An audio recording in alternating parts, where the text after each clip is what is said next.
hello guys नमस्ते सम्पूर्णमा है देख्न सक्नुहुन्छ म चाहिँ यहाँ तल आएको छु है यो चाहिँ हाम्रो पाखाको नेपियर हो है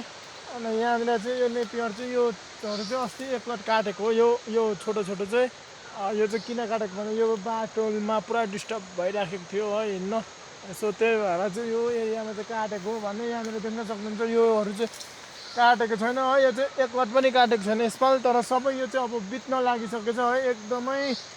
छिप्पिसकेको रहेछ है यो चाहिँ अनि यो नेपियर चाहिँ देख्न सक्नुहुन्छ एकदमै छिप्पेछ है अब चाहिँ आज आएको निकै छिप्पिसकेको रहेछ हो अब असार लागिसक्यो तर यो घाँसै काटिएको छैन यसपालि है अनि सोध्यो यो है देख्न सक्नुहुन्छ यो नेपियरहरू चाहिँ अब यो काटेर साइलेज बनाउने भनेको तर मेसिन बिग्रेको कारणले गर्दाखेरि चाप कटर बिग्रिरहेको छ है सो त्यही भएर चाहिँ यो काट्नु पाइएको छैन है यो चाहिँ अब यो सबै काटेर त खुवाएर चाहिँ सकिँदैन किनभने हाम्रोमा बस्तुले चाहिँ यत्रो नेपियर चाहिँ खाइसक्दैन है यो नेपियरले मात्रै पनि हुँदैन यहाँनिर चाहिँ नेपियर चाहिँ एकदम बबाल स्ट्रङ भइसकेको रहेछ गाछ है अनि यो यतिको स्ट्रङ बनाएपछि चाहिँ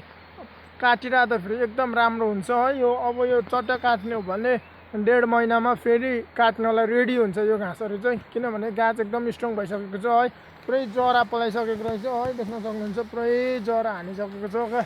अनि अल्गो पनि धेरै अल्गो भइसकेको छ यो एरियामा चाहिँ नेपियर चाहिँ काटिएको छैन यसपालि फर्स्ट टाइम पनि काटेको छैनौँ हामीले यो एरियामा नेपियर यहाँनिर चाहिँ लगभग 40-50 भारीको हाराहारीमा छ होला नेपियर परसम्म छ यहाँ माथि सबैतिर छ है अनि 50 भारी नेपियर चाहिँ हाम्रो चाहिँ उत्पादन हुन्छ किनभने 50 भारी नेपियर उत्पादन हुँदा भनेको 50 दिनमा एक भारीको दरले कन्भर्ट गर्ने हो भने 50 दिनमा फेरि 50 दिनमा काटिसक्यो फेरि अर्को लट सुरु भइसकेको हुन्छ है अर्कोपट्टिबाट सो त्यही भएर नेपियरले चाहिँ बर्खामा चाहिँ सजिलो हुँदो रहेछ है हिउँदमा चाहिँ खासै आउँदैन तर हिउँदमा पनि यसलाई नै यो नकाटी छोडिदिने हो भने चाहिँ राम्रो हुँदो रहेछ है सो त्यही हो अनि यहाँनिर देख्न सक्नुहुन्छ यो सबै यो नेपियरहरू हो है यहाँ परसम्म छ यहाँ लगभग त्यही 50 भारीदेखि 40 भारीको हाराहारीमा चाहिँ छ नेपियर हामीसँग है अनि यहाँ देख्न सक्नुहुन्छ यो सबै काट्ने बेला भइसकेको छ यो नेपियर है अनि यो चाहिँ अस्ति काटेको यो मसिनो चाहिँ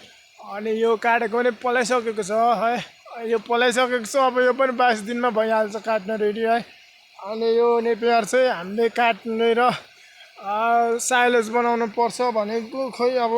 मेसिन बिग्रिराखेको छ है सो मेसिन बिग्रेको कारणले गर्दाखेरि चाहिँ एकदम समस्या परिराखेको छ है अनि यहाँनिर चाहिँ छ हाम्रो नेपियर चाहिँ 2-3 वटा गाई र बाख्रालाई चाहिँ पुग्दो रहेछ मजाले नै पुग्ने रहेछ है बर्खाभरि अनि त्यही हो है पराल छैन पराल हुनु भने चाहिँ एकदम सही हुन्थ्यो हो तर पराल छैन सो अलिकति